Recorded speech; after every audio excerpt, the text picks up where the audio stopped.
We are joined back with a special guest. Today we've got Utah Jazz point guard Collin Sexton. My man, what's happening, baby? Not much.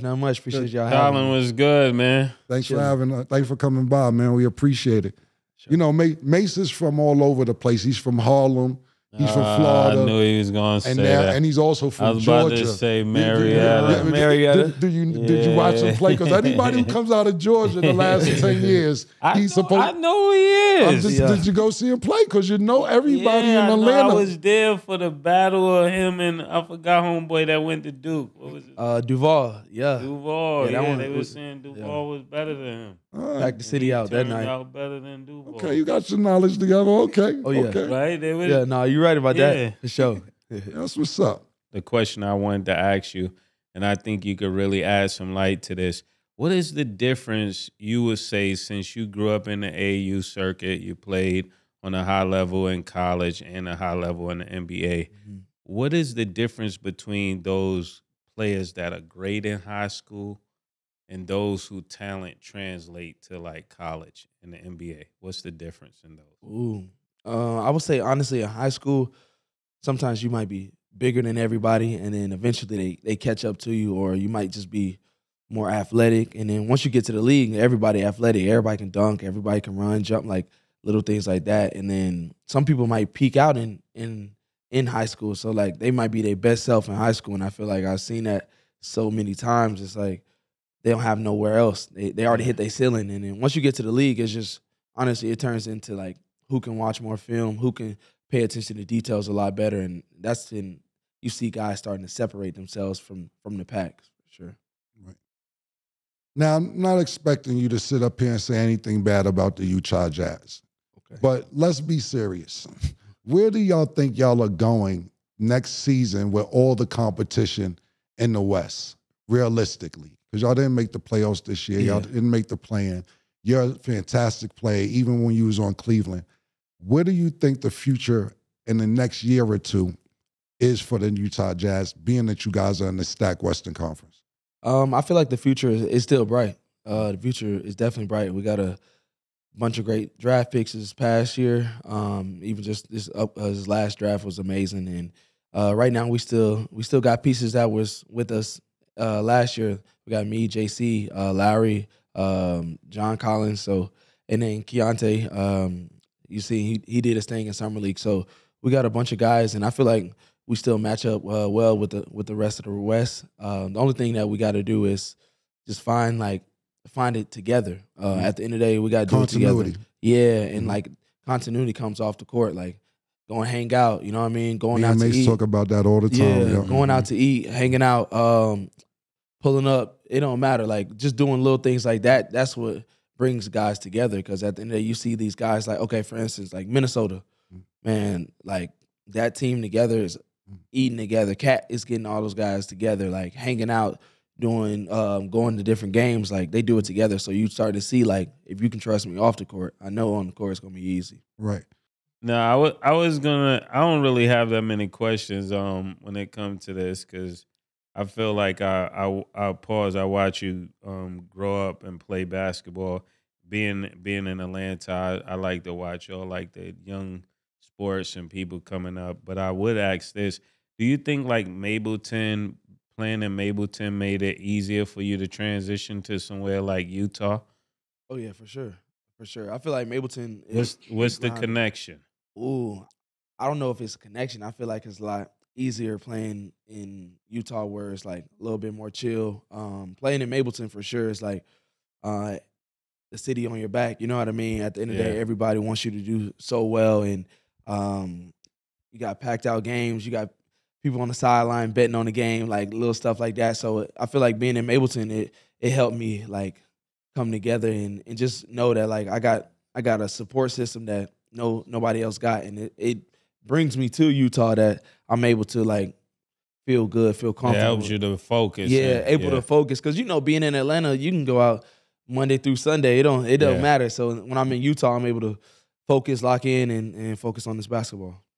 That's what's up. Yeah. Where do you think you are right now amongst NBA point guards? Do you think you're a top 5, top 10 NBA point guard right now? Let's start at top 5. Are you a top 5 NBA point guard right now? I feel like I can be. Okay. Yeah. That don't sound like a yes, though. No, I don't think so. Just because opportunity. At the end of the day, my opportunity is coming, and I'm gonna take advantage of it when it does come. Right. Are you a top 10 NBA point guard right now? If I'm putting myself in there, for sure. I put myself against anybody. At the end of the day, I don't back down from nobody. I got a different type of chip on my shoulder. I got a different type of grind that when I step between those lines, it's me against you. I would have said that when you asked you about top 5, nigga. That's what you're supposed to say. Nah, but you know what I mean? I got to keep it real. I got to keep it real. I like put it that. out there. Yeah. I keep it 100. Ain't nobody at this desk better than me right now. No, that's for sure. Ain't nobody up here better than me right now. Yeah, I feel that. Ain't nobody up here better than me right now. For sure. In the room, nigga. That's how I walk around. I know that's how Mase walks. Yeah, that's how I feel. Yeah, that ain't how you walk around? Yeah, that's exactly. That might feel like both these old niggas is wild. You know what I'm saying? How do you feel about Chris Paul? Do you think a traditional point guard like Chris Paul is not that athletic, floor general? Do you think there's room for that kind of point guard moving forward in the NBA, being that yourself, Ja Morant, Russell Westbrook, a lot of these point guards outside of Chris Paul, and I would go Mike Conley as well, are traditional point guards, but and Jalen Brunson too, but he's just a little different, a little more updated. Do you think there's room for that kind of point guard left in the NBA? Oh yeah, I would say so. I would say so, depending on the team. Because at the end of the day, like with Chris Paul, if you need him to go get a bucket, he'll go get a bucket. But if you need him to set the table for everybody, he's gonna do it. So he has no like limits.